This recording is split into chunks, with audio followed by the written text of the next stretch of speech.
Well, I ain't been wrong since 2002. So, but you know why I haven't been wrong is because if there's a 1% chance that I'm not right, then I just want to learn. But I heart this Ladina. This is a different one. This one is same person, different attitude. Not attitude, different outfit. You change clothes internally. Okay. You can't ask me to be on the basketball team and say, all right, but don't dunk, no threes. Man, you came over here for what I do. Don't call me to come and play your game, your sport, the way you want me to play. I'm not coming over your house. That ain't how I play. Don't ever do nothing for money that you wouldn't already do for free. Otherwise, you're selling yourself. And that's a freaky lane. You don't want to go down there. Because if you see the things on IG, like, would you do this for $10 million? Would you this for this? That's prostitution. Well, I really respect the way that you know your thing and you do your thing. Yes, ma'am. You don't let anybody change your thing. Yeah. And that's honorable. So what's it like having, like, not getting credited by companies? They had a white woman make your leave them content. Alone. We see it every day. Yeah. Every day we see somebody take something from somebody that they can't afford to do or to acquire or to, whatever. T-Mobile, they contacted me though. Oh, okay. Yeah, we had to sit down and all that. We've known each other for 15 plus years. Mm-hmm. I don't really know how to do what people want me to do. Mm. You feel me? I know how to do me very well though.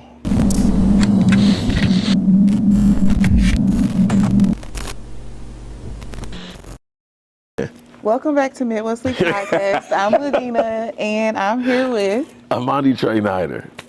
This guy's crazy. I am. I think I'm inviting. He's fun. He is inviting. Yes. You fun. You a new fun. I don't know if they know the Midtown Midwest League Ladina, but this is a different woman. I heart Midtown. Yeah, 100%. But I heart this Ladina. This is a different one. This one is same person, different attitude. Not attitude, different outfit. Mm. You change clothes internally.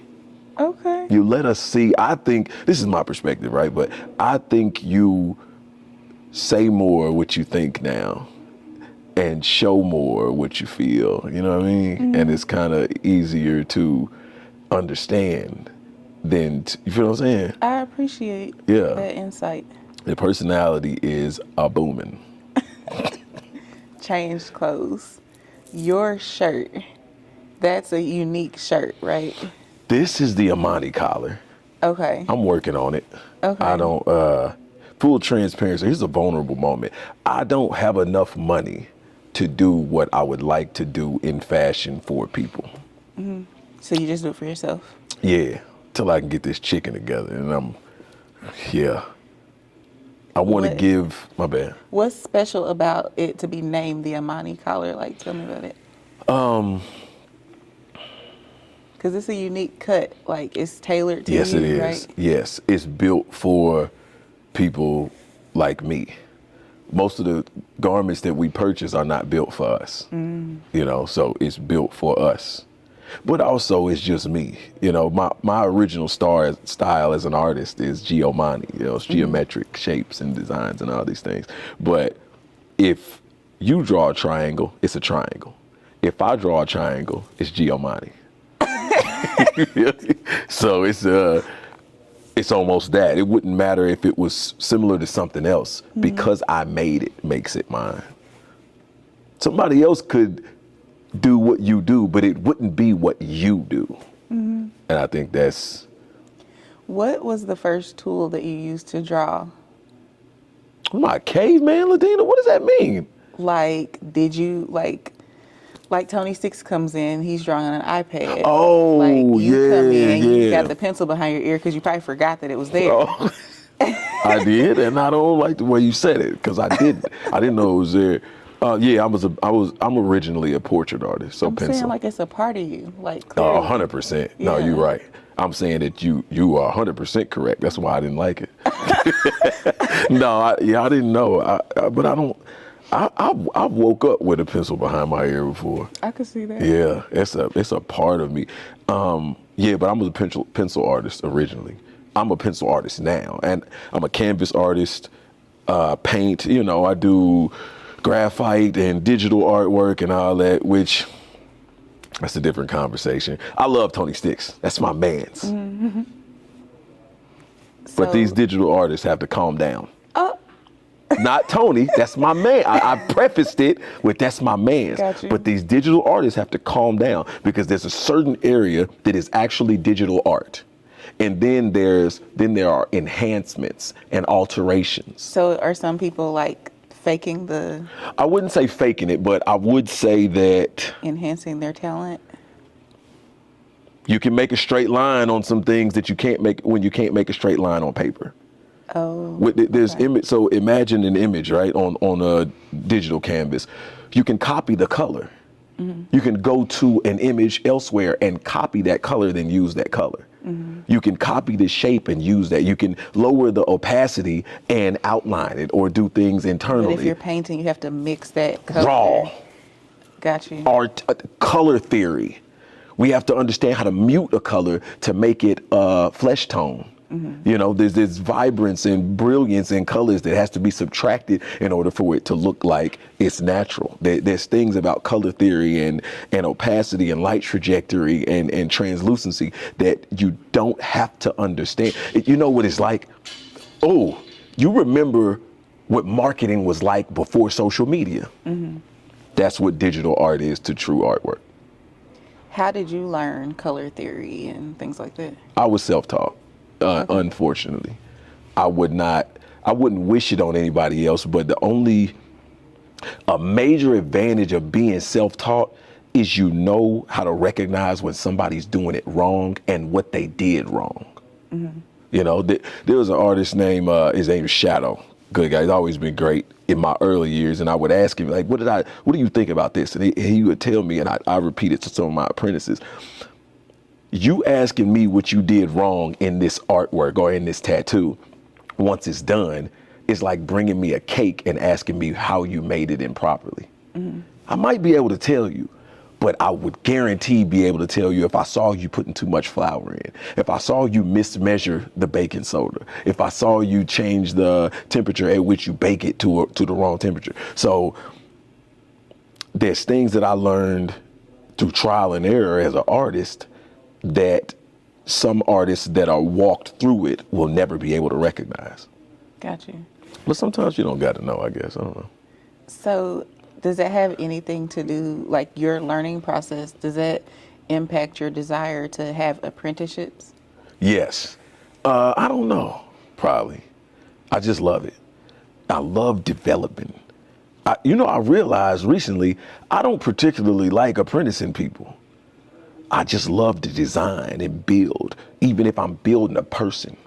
So, okay. Yeah, I mean, I think it could be laughable, right? But I like to create things where there was nothing before. So a very skilled and I don't know, I think it's hard to explain without having witnessed it. You know what I mean? But so do you feel like because you had to teach yourself, like, do you have a duty to bring forth the next generation of people? 100%. I want to do for people what wasn't done for me. And I'm probably 160 something apprentices in now. Oh, wow. Absolutely. I have apprentices that of course, for as long as we've known each other. Yeah. And I've got apprentices on every part of the country and different studios and every TV show you could probably imagine that has to do with tattoos and different studios in the city. I've got apprentices that work for my old apprentices, so it's just, and they're not apprentices now, with ultimate respect. They're great artists now, but. Alum? Yeah, absolutely. Okay. Oh, I don't know if they would say that. Oh. I don't know. You don't have to put your name on it, but we know the root, right? I think we do. I don't know. That's probably the only failure I think any of my apprentices have delivered to me is not apprenticing more. Mm. Yeah, I don't think people want to do for other people what they've done, what has been done for them. And that's a little It saddening. would be nice if you could make that a stipulation, though. Like, if I teach you, you have to teach as well. But I know teaching is not for everybody. So. Woo! I think the quarantine taught us that. Taught parents that. You know what I mean? If Johnny had 3 apples. Ooh, his lumps where it ain't supposed to be on the chair. And then it's 10 times worse with adults. Because the same as with being a parent. Teaching an artist, first of all, tattoo artists are inherently shitty people. Why do you say that? We have to subtract tattoo and just put artist. An artist has a certain position in being pompous. Because when you see a blank canvas and say, this is going to be amazing, nobody can tell you anything different. Mm-hmm. It takes a level of confidence to approach a blank canvas or paper and know it's about to be a dog fight. Until your delulu becomes true. Ooh, but we don't know them. Those who are deluded, those don't exist. So, yeah. I mean, they don't exist to the artist. It's just belief, solid belief. Yeah, and the confirmation, when it happens, when they foresee the great artwork and then it happens, and other humans say that it's phenomenal. Where do you get the most joy from seeing your work? Is it on skin, on canvas? I prefer canvas, but humans appreciate you more than canvas. Right. So I had somebody get in a physical altercation with somebody recently that said that I wasn't the greatest tattoo artist this city has ever seen. What? And it was violent. There was bloodshed. And I wasn't there. I had nothing to do with it. I was not involved at all. But my fans don't play. I'm the type of person that if you love me, you will love me forever. Mm. But if you don't like me, ooh, get comfy. Because I'm not going to change. And so for that reason, the people that stand behind me, man, they standing up or laying down, but it ain't going to be easy. And so I appreciate the love that comes from the people when I can do something for them that another artist could not have done. Not so much by the technicalities or like, their techniques, right? But the concepts. So do you feel like having the transition from canvas to skin created community for you because of the people? So now you have a tribe? No. I think where we originally met as an artist, as a rapper, that's why and how I built community. You know what I mean? Creating fans and then tattooing my fans. You know what I mean? Mm-hmm. As opposed to getting money. I never chase money. So I never lost the people that I kind of interacted with and created a fan base with and things like that. And so now people would consider you an influencer. Some people that don't know you personally. I don't know who I am. What's your take on being given that title? Yeah, I would want to be me too. I mean, I'm a handsome nigga. I don't know what else I don't know what else is cool. My boy is almost 20. This nigga thinks I'm the coolest nigga alive. This ain't nothing else I gotta accomplish in life. I don't, girls like me. Some niggas want to dress like me. Some niggas I'm great friends with. There's people I don't know that think I'm cool. And I think there's probably the equivalent of, bigger amount of people that dislike me. But my churn think I am the coolest nigga alive. That's a blessing. Man, it's phenomenal. You can't really ask for much more. So I think, I say that to say, I think if I was never on social media, I was an influencer before social media ever came about. So I accept it, you know what I mean? And I get after it every day to give more than what people are expecting. And somebody told me they was my biggest fan before. I said, boy, you a motherfucking lie. You don't even know what I can really do. I'm my biggest fan because I know what I'm finna do. Anything that anybody knows about me, I was done with before they ever saw it. The shit that's impressive is the shit I ain't even pulled off yet. So because you're very intentional about creating your content. Yes, ma'am. Do you go into it with the thought like, this is one of those ones? 100%. Okay. I know when it's going to be viral. I know when it's going through 100 million. I know, I'll tell you what I dislike, but I understand. I know when it's not going to do well, but I need to show this or say this or present this. It's not going to do well, and I know that. But when the next, because you don't want to bite the bite because it can wash it, right? So when I do the next one that I know going to punch them in their mouth. Wait, you don't want to what? Did you say bite to bite? Consecutive. Yeah, what are you saying right now, Nadine? Why are you doing this to me? Are we from Indiana? Go ahead, I'm sorry. That was crazy. You don't want to do consecutive. That was crazy. Yeah, all right, so, but yeah, you don't want to do them repeatedly because then it can get washed. So, you give them space. And I know that when the next one hit hard, they'll backtrack and they'll see, and they'll go and see the ones that are heavier, the ones that hold weight. So what's it like having, not getting credited by companies? Wasn't it a phone company that took your... Yeah, they had a white woman make your leave them content. Alone. That was wild. I don't think it was though, because we see it every day. Yeah. Every day we see somebody take something from somebody that they can't afford to do or to acquire or whatever. I don't think that was the worst one. I think it was Anthony Edwards. It was like a CSI. I don't know the show, but it was like a Ice-T, whatever show he was on, and they were like, we don't know who. Law and Order? Maybe. Okay. Dun-dun. Yeah. That thing? Yeah. And it's like, we don't know who something, but we think that anybody can get it or something like that. I'm dead serious. Somebody sent it to me. And, but T-Mobile, my bad, I don't know if we should say them. T-Mobile, they contacted me though. Oh, okay. Yeah, we had to sit down and all that. I probably blew it though. I don't know how to act when it comes to these things.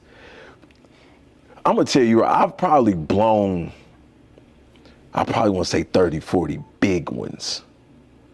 Big situations. Like big endorsement, big situations. Like maybe you need an agent.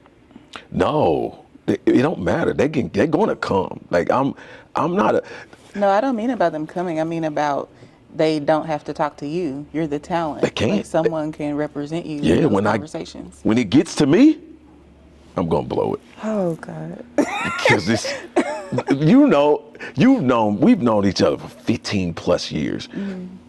I don't really know how to do what people want me to do. Mm. You feel me?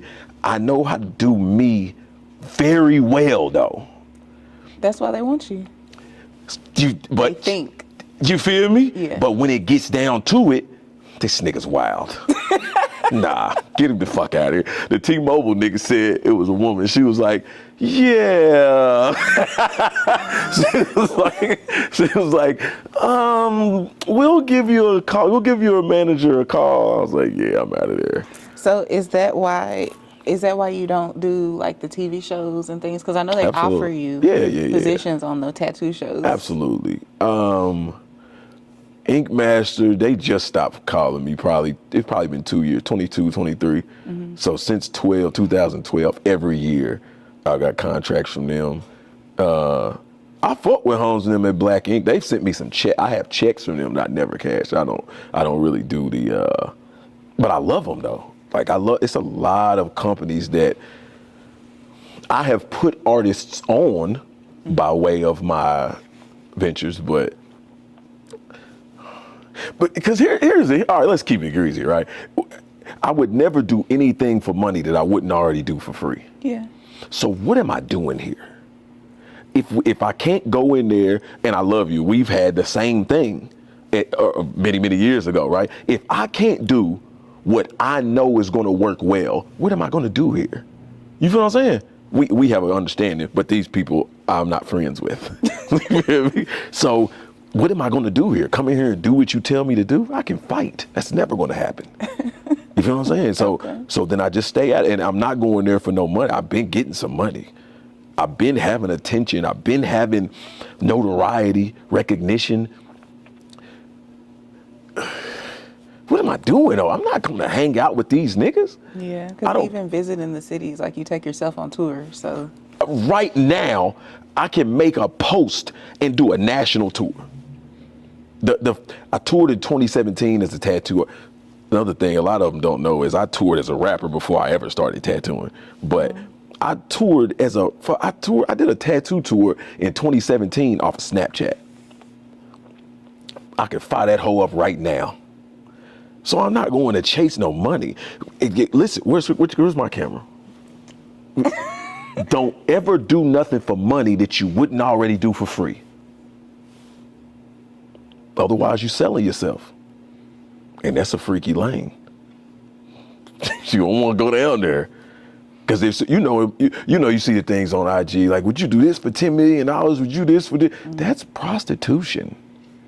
I wouldn't be here if I did not already have a phenomenal appreciation for who you are, what you do. Your platform is great. It's a great contribution to the community. Let's go. I don't care where you are. I'm on my way. I need to do whatever it is that you involve. I'll pull up here. I don't even know what the event is. If I drive past and the lights is on, I'm in here at least for a couple of minutes. You know what I mean? So, but there's other places and people. I don't got no business in there. Got you. So in terms of touring, you said you could strike it back up, but you're not because you're retiring. Is that right? Yeah. They don't know that. How do you know that? Yeah. Is this a real retirement? Ladina, that's crazy. That's crazy. Because people pump fake retirement all the time. Like, people broke. I'm not one of those guys. It's not the love of the game? No, I love it, and that's why I got to get out the way. Oh, okay. Why would a person get let's say tattoo-wise, right, solely, if my price is this, another person lacking or not quite able to execute, why would they pay this for this person? However, if I'm out of the way, there is no ceiling there. Oh, so you set the ceiling. Ladina. Got you. Okay. Okay. Let's be facetious, right? Name another person. Name another. Here's the part here's the clip. There's not another tattoo artist, let's just say this city, right, that has the bag that I have. You got to get 10 niggas to be capable of executing what I execute as a tattoo artist. We're talking about portraits. I'm originally a portrait artist.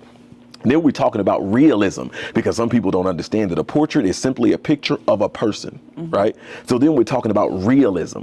Then we're talking about hyper-realism, which is being capable of tattooing an image of a person that is beyond what the eyes can see with the naked eye, right? Then we're talking about color portraits, and then we're talking about color portrait realism, and then we're talking about color portrait hyper-realism, all of which I execute effortlessly. Then we get out of that. Then we're talking about my own original style, Giovanni. They've tried. There's not another to duplicate it. Then we're talking about large scale. I'm comfortable tattooing 18 hours a day. You feel what I'm saying? Then we're talking about an original style in color theory, translucency, light trajectory, opacity. You don't know a motherfucker capable of doing what I do. And now that was just a small category. Then we get into animals. Then we get into texture. Then we get into, there's not a living human. I don't want to say living human. That's cap. I don't know everybody. But if we, and I hate to even say this city because it's far larger than this city, which is why it works nationally. And I know some dogs though. I would never say I'm the best at anything or everything. But in order to compete with me, you would have to go and get 10 niggas that are very good in that specific thing. And then it will be a good competition. So since you're retiring, that kind of opens up the market for people. Oh yeah, they can act up now. Yeah, go platinum. The nigga, the witch is dead. The nigga's out the way. Yeah, nigga, oh, I could just go to Amani. Nah, nigga, he's out of here. You know what I mean? So I really retired last year, like the end of last year. My tattoo anniversary is September 24th. So September 24th, 2009 was when I began. So, wow. Yeah. Okay. And so I just got out of the way. I still do, I might tattoo once a month. Just old clients, new clients. I teach my apprentices, make sure they see the techniques. I want to get, because Animation Art Studio is a living entity, and I want to keep it with new, fresh artists. So here's a backstory. I was originally going to retire in 2014, 15. But I wanted to build a home for artists, which is where Animation Art Studio came from. So what can people find there? Like, what are the passions of the artists that work there currently? I think the most valuable, let me answer that directly, because I'm going to go too far off. But Animation Art Studio, most importantly, is a community. Mm-hmm. It's not a place where you go to see one artist. Each artist all of the artists work together. Okay. They interact. It's fun. Nobody gets to do a tattoo in their booth by themselves. Somebody's coming in there. Somebody's going to help with something, set something up, break something down, clean up for another person, talk, the conversation. It's probably 5 conversations that's going to come up where it's going to bring in 4 or 5 different people. Marvel, sports, cars, of course, artwork, or movies, and it's going to happen. And it's going to be a phenomenal debate that's going to make the tattoo move past so fast you forgot it was going on. So yeah, there's something that I love is that I have walk-in artists, which is kind of difficult to find now. What do you mean? Like people don't have to make an appointment to Bingo. get with them? Okay. Drop by, get something cute, something quick, something simple, something intricate. You can get something cute and simple there. 100%. Stop doing that. You thinking of me. Okay. My bad. I mean, I can't come in your place and let somebody else do a tattoo on me. No, 100%. You would let me do that? You first, don't disrespect me. I'm just saying. But you want something, I'm retired now. We could be all willy-nilly and we could do a little leak tattoo, you know what I mean? I don't have any tattoos. I know, I would love to do a little Indiana. You know what I mean? And we do a little dot in the center so they know that it's really not Indiana, it's Indianapolis. Mm. Because this place is 100 miles away from everywhere else.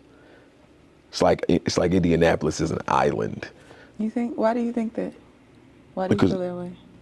I feel that way because somewhere quick, short distance, Anderson, 20-something minutes, it's 100 miles away from Indianapolis. There is no other Indianapolis. I don't think people understand how magnificent Indianapolis is. Indianapolis is full of very wealthy people, beautiful people, in a place that's not a tourist site, which means you get real people, because people will treat you well because of who you are, as opposed to who you could be. Mm-hmm.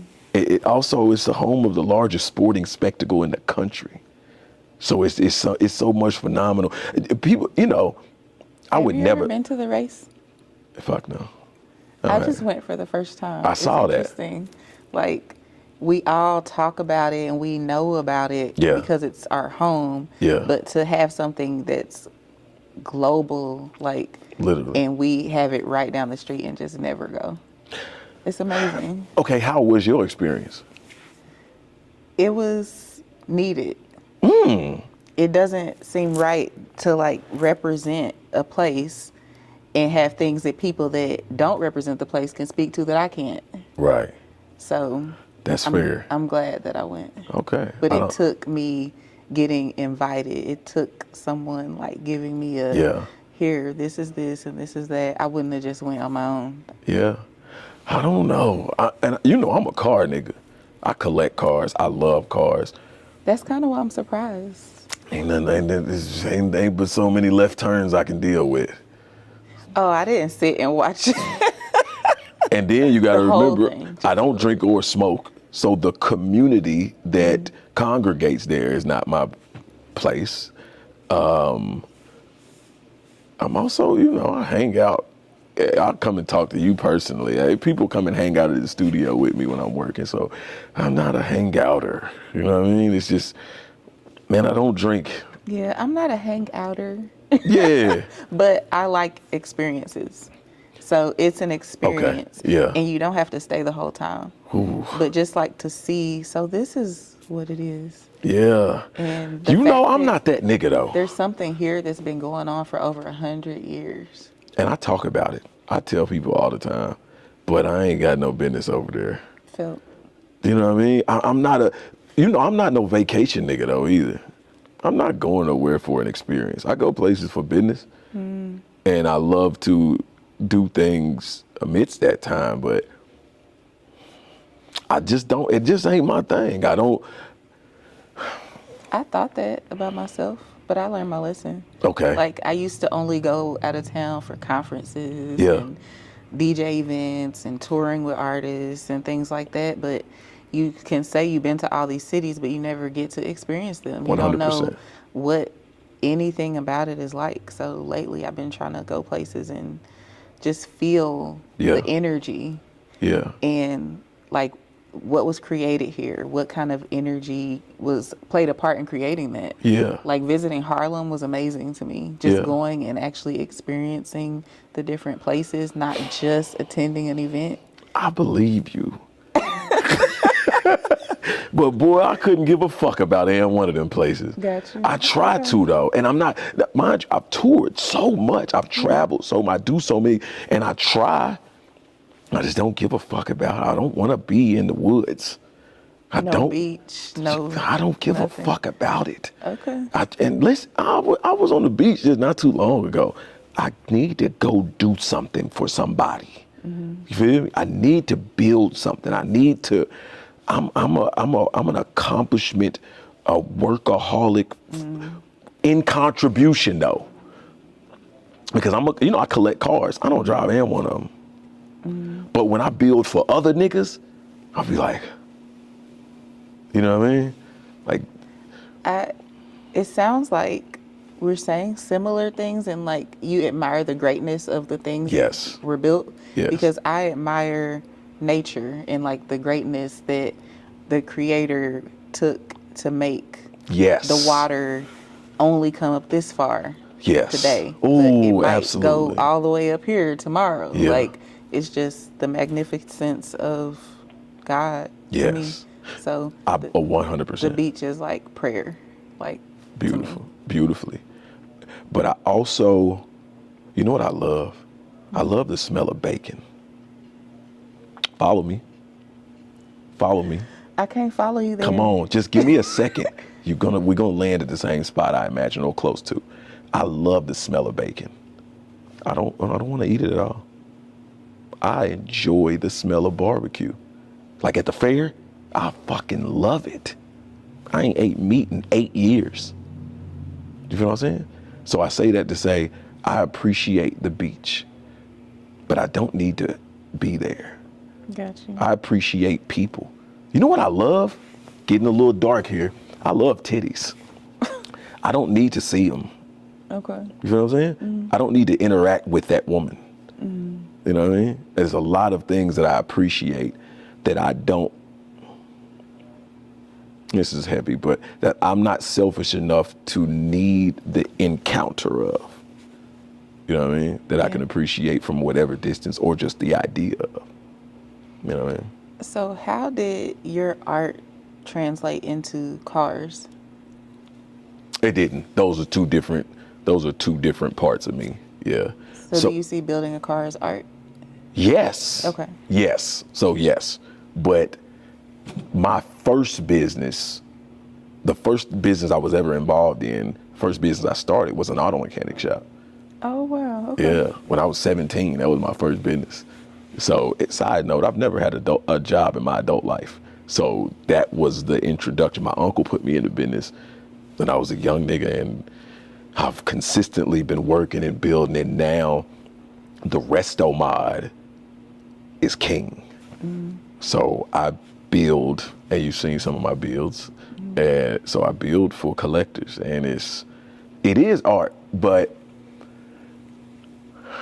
it's dramatically different. You know what I mean? It's not art it's art by design, not creativity, not creation, rather. Yeah. You know what I'm saying? So the idea, when I approach building a car, I immediately look at power. I want to build power. I love, back to what we were saying, I love machines. I love fucking forklifts and bulldozers, and I love that shit, right? Because, and locomotives train power. You ever seen the joint, this does this shit, right? And you can put a fucking refrigerator in there. I'll watch that shit for hours. The only thing I like more than seeing things created is seeing things destroyed. I don't want to destroy them. It's almost like a scam. Like, the only thing I like better than good business is a good scam. I don't want to scam, but if it happened, I want to hear about it. You know what I mean? So the power, that's the first thing I look at when it comes to a vehicle. Even if it's a cruiser, it don't need to be this big rah type of thing, but I want to put power in it. And then I want it to be beautiful. And then but before it's beautiful, I want it to be practical. You know, so I want it to look like it's supposed to operate this way. You know what I mean? And then pretty, and then shiny, and then, you know, whatever the other bells and whistles are. So we won't see any of your work like beautiful but pulled over, or no, oh like my goodness. Yeah, I see that sometimes, you just and I'm like, oh, okay, I thought you was talking about, you remember the Derby? You remember, that's where we see them all the time, all down 65, just on the highway. Yeah, no, this is not the era for that. You know, I put new technology, new drivetrains. Whatever year it is, I'm looking to do that in a classic or antique vehicle.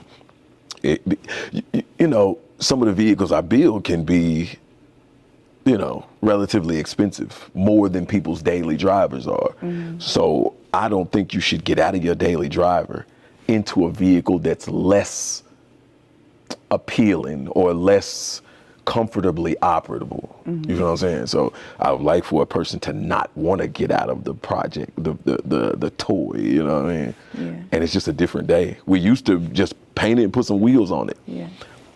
Now it's drivetrains, computers, LED screens, suspension, balance, pro touring, you know, digital, biometrics on some of them. You know, I want to give the things that you didn't know you needed to have. So I've seen, there's a car ad with you on it, but did you make that car ad? Ma'am. Okay. Listen. I know he likes cars. They getting over. I can't remember I'm not even gonna say the name of it. They are getting over. So when I do some visuals, right, I know that a green screen is gonna happen. Yeah. And that's fine. It works. I love it. Go. I'm gonna do 100 million a year views, streams on the light end. And that's what it's about. I don't need to I'm gonna tell you another mistake I think a lot of people make is trying to get money out of social media. This is foolish. Have a product to sell. And then the social media is a byproduct. Even though people think it's the main course, right? It's really a byproduct, which you've seen me do for years. I'll do these visuals, but the ultimate goal at one time was to sell a tattoo. Right. And I booked for 2 years. You know, and now, of course, it's development. So it's car-related things, et cetera, et cetera. But anyway, so I don't need to generate income off of that. But that company, they beat their ass. I'm talking about they had to spend 20 bands just promoting that video, and it was working, and it looked like I was on the video because they did it early. So They contacted me as well. We talked. You know, it's nothing. What they want to do is not what I want to do. So, and I don't need anything from them. So it's okay. So what do you want to do? Like, I have a friend that retired, but he calls it a preferment instead of a retirement because now he spends his time doing what he prefers to do. Okay. But he So- does the same thing. What is your preferment? Well, I build. I'm a business developer. So I build buildings. I build commercial, residential. Okay. I build from the ground up. I build. So now instead of tattooing 18 hours, I work 7 days a week for like 10 of my 15 years. So now I can spend time doing things that nobody else can do. That's where the end of my tattoo career kind of crept up, is I started developing so much bigger things that were so much bigger that I couldn't send my assistant to do it.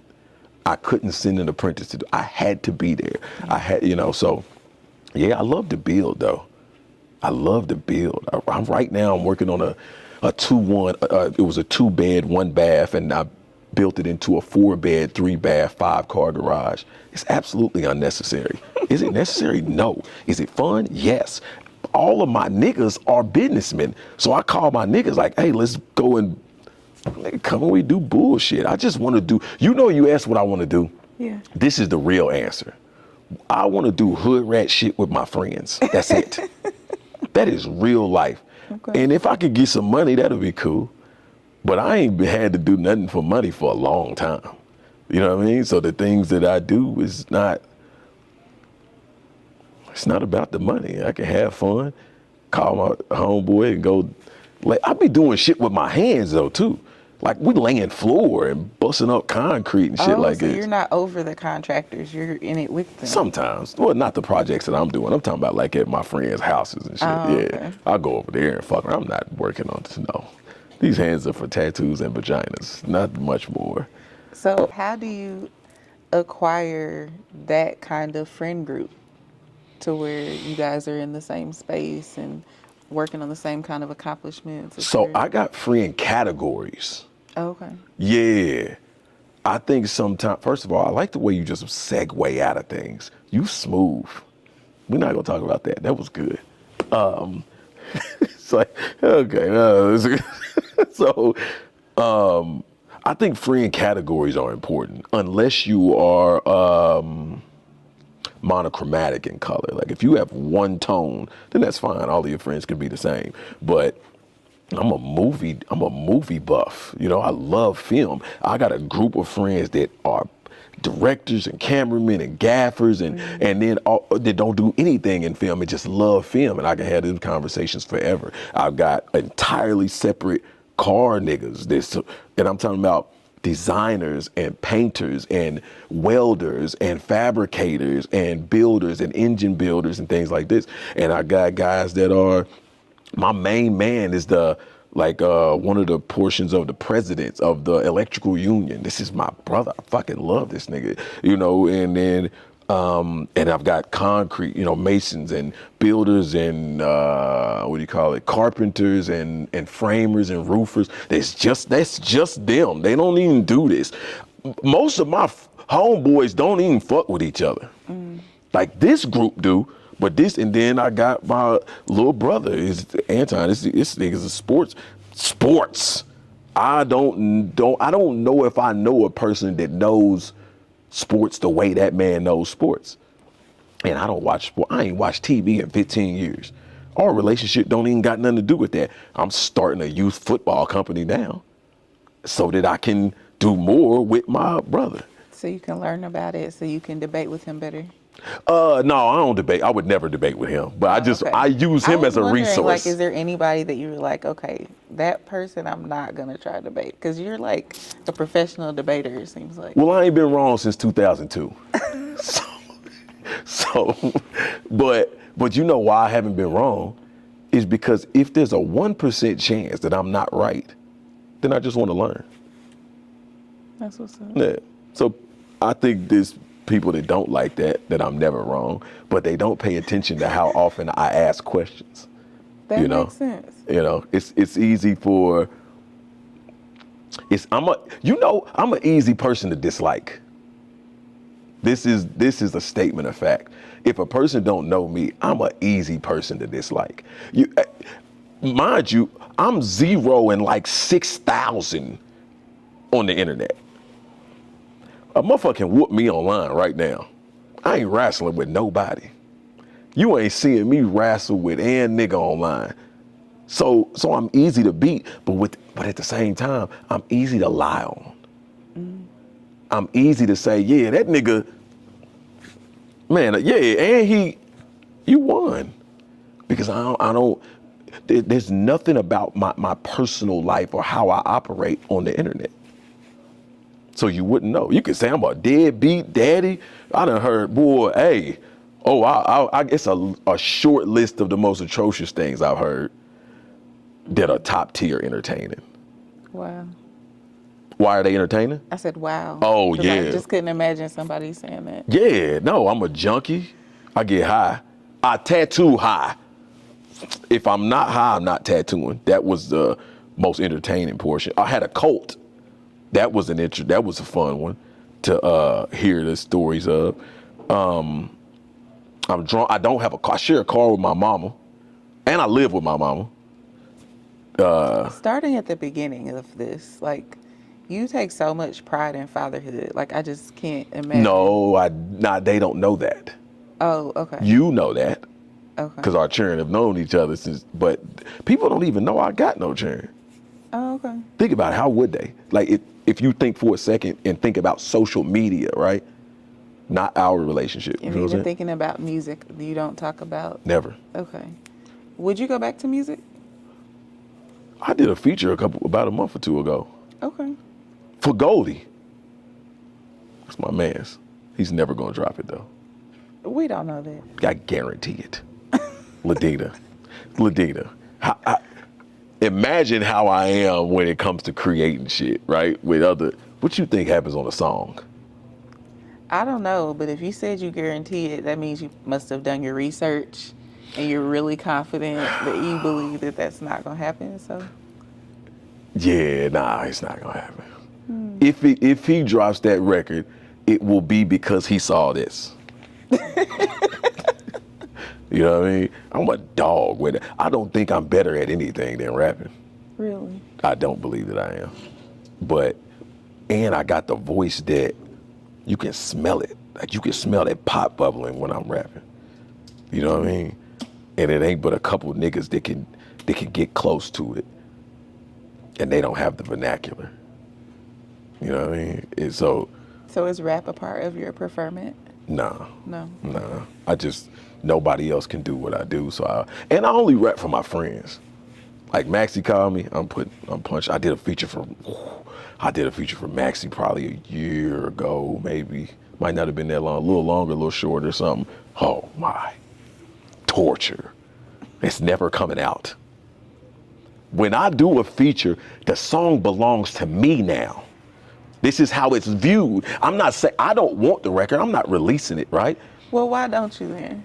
Why don't I release it? Yeah. Because it's not my record. I'm saying this, right? Somebody send me a record. They always send me Ladina, they sending me records with like 12 bars or 8 bars for me to rap. That's not how I'm coming. I'm calling 0 immediately, my producer. Mm-hmm. We reproduce the entire record because nobody's rapping in the key that I'm rapping in. So niggas be like B sharps and shit like this, and all this shit. This voice, man, we need to get down here.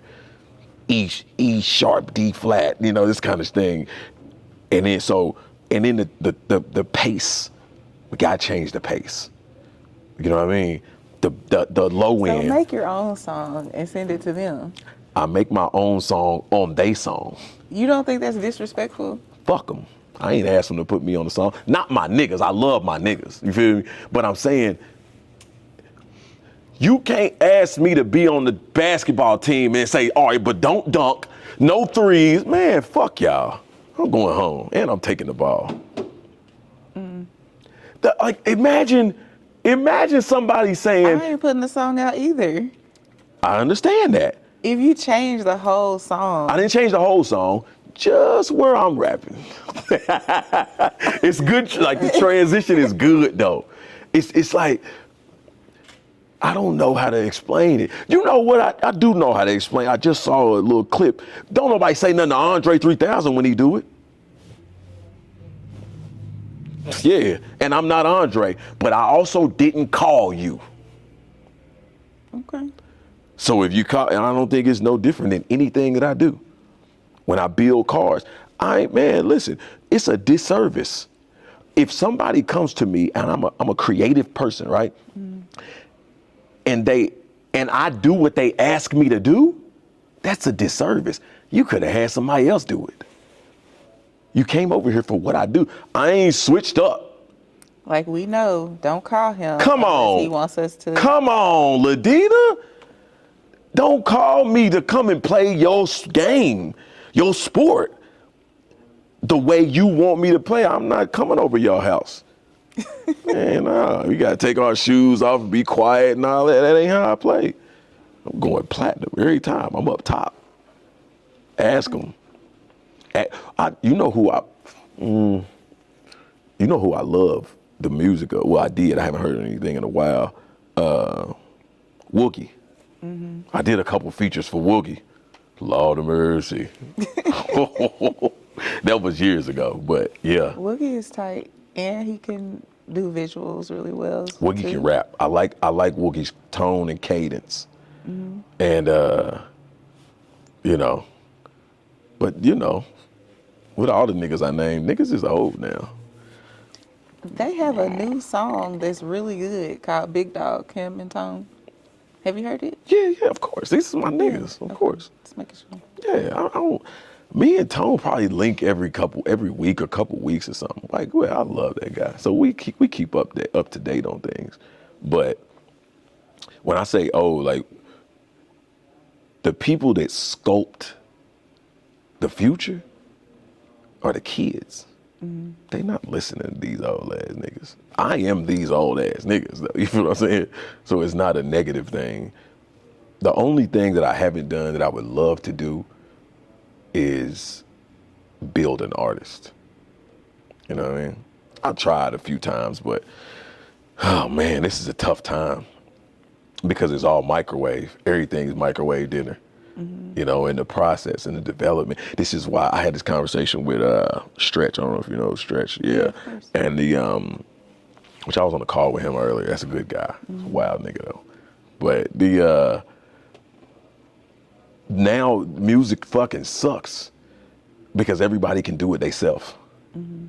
Same as tattoo artists, digital artists, car, every fucking thing that exists. I'm sure you understand it. It's a million not magazines because they don't have the ability, I think, a lot of them, but the things that you have done and pioneered and walked through the proper, learning journalism and all these things, that you get a fucking mic and a phone and you can do it. You know what I mean? So, I think that's where it is with everything. Mm. Social media. Niggas should have to pass an aptitude test. That's why they say the next wave of millionaires will be skilled trades like plumbers and electricians and things like that. I don't know about that. At least like their predictions say that. Yeah, I don't listen to those people. I understand the trajectory, but it hasn't slowed down. You know what I mean? Like it's just it's just more behind. So here's what I think. I think people think what is on their phone is as close in proximity to them as their phone. Mm. So the things that we see, the negativity, the great things, all these things, people believe it is as close in reach as their phone is. Mm. But being a millionaire is not realistic to most people. Being healthy is not realistic to most people. All of the things that are both regular and extravagant are not realistic to most people. And so it leaves a lot of people in limbo. But I think also it skews the perspective of reality, The internet is definitely skewing reality for sure. Yeah, which is where you get all these standards that are unattainable, Mm-hmm. I had that's a different dog. So, what's next for you and for your shop? Studio. Studio. Honestly, I think a shop repairs, a studio creates. Oh, I think. You know, I don't know if that's true, but it's kind of how I I look like at it. that. I do. Animation art studio. I think I'm gonna sell it. I've built it to operate autonomously, and it has for quite a while. I'm building. I'm probably gonna bring in some other artists, give them booth rent. You know, let them work in a phenomenal establishment and be a part of a community. My apprentices are developing, just building dogs. I've been building dogs for years. You know. Yeah, I'm bringing in some good components right now. Piercers, just delightful. Just you know, I don't think I'll ever be viewed for how I've pioneered this industry in a way that I should. So, what did you bring to the industry? Development. Okay. Never before me, and I highly doubt after, will there be a person that has invested so much into so many people, things that I'll never be reciprocated for. And I don't look for that. You know what I Do mean? you think that's your gift? So, when you give of your gift, you get from the giving, you know? I don't think so. You don't feel that way? No, not at all. Because it's almost intentionally not reciprocated. And I don't need it. I don't look for it. Like, right? you think the people you give to intentionally 100%. don't? 100%. As an artist, the least common thing you hear is from where they learn their skills of craft. Okay. Think about the artists you know, like run the artists through your head that you know, and think about how often they say or how much time they spend talking about where they learned it. If it were not an entity, like you know, they're cool with school. Artists are cool with paying homage to faceless entities. Because it goes to say that they made the choice and they adopted the information. But when the entity or where their information or their skill derived is a specific person, usually it's not.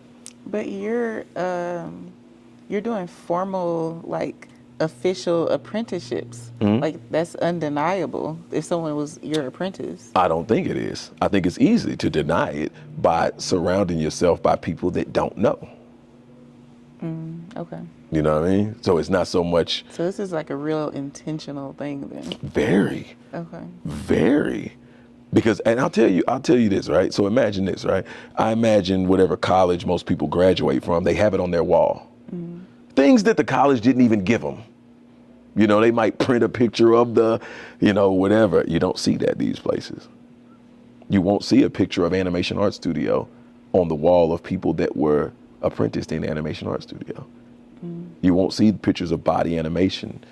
You know what I mean? And it's not that I don't need any attention or reciprocity from it, right? But the unfortunate thing is there's new artists that don't know how this artist got to where they are. And if they knew, they could venture out to find the same thing from somebody else. But if they think that this person they look up to did it on their own, they will be fooled into believing that they are lesser because they're incapable of acquiring so much. Yeah. So who did you learn from? God. I didn't apprentice. I'm a dog though. I build. I used to work 100 hours a week. I was just showing my apprentices the other day that, you remember one of my apprentices, the guitar that they posed with, I did that in my second or third year of being an artist. You know, there's things that I did. I did giant canvases in colored pencil. You know how difficult it is to use colored pencil on canvas? It's ridiculous. It's unnecessary. I feel like people, well, I haven't seen all of them, of course, but some of the people that have learned from you, there's like like reference points, like they can't do your exact thing, you know what I'm saying? Absolutely. But you know that because we've known each other for so long and you've kind of saw them go through that. But what I would say is, first, of the 160 something apprentices, I probably say 50 of them are in Indianapolis. You couldn't spot them, you know? And I'm not saying that you should. Again, my only intention is for the new artist to know, go get an apprenticeship with somebody. Not me, that's not the goal, right? But you know how important process is, right? But if you don't know the process, how difficult is it to get to the goal? Yeah, I know what you're saying. So, you know, So what's next after, besides the, I see what's happening with the studio, but what about you? I'm just building shit. You're just going to keep building? I'm just building shit. Okay, gotcha. And when I get tired of building that shit, I build some other shit. Okay. You know, I got a property right down the street from here. I'm talking about probably 30 seconds from here that we break ground on top of the year. Unnecessary. 7 bedrooms, 8 baths. It's ridiculous. Ground up. I'll take you over there. It's just dirt right now, but it would be cool to see it before we start breaking ground. Are you going to document the process? Fuck no. I mean, yeah, maybe, you know, some pictures and things like that, but not to post or share. I don't know. I don't know. I don't know if that's the way. You know, I don't know if you know this. Well, that's not necessary either. There's some other commercial properties that you're familiar with that I've developed and own as well currently, and leasing it to great people. I just don't tell people, you know what I mean? You know what you've never seen me do is, you know, people be like, I'm Amani, owner and operator. Shut the fuck up. 'Cause why? What are you looking to get out of this? Yeah. You know, that's just not my thing. And I don't need people to know what I own or what I've built, but I'm a builder. Well, I really respect the way that you know your thing and you do your thing. Yes, ma'am. You don't let anybody change your thing. Yeah. And that's honorable. I'm working on something. I'm working on something right now. I'll tell you when we're done with this, but I'm working on something right now that if it goes well, people will forget that I ever tattooed or rapped.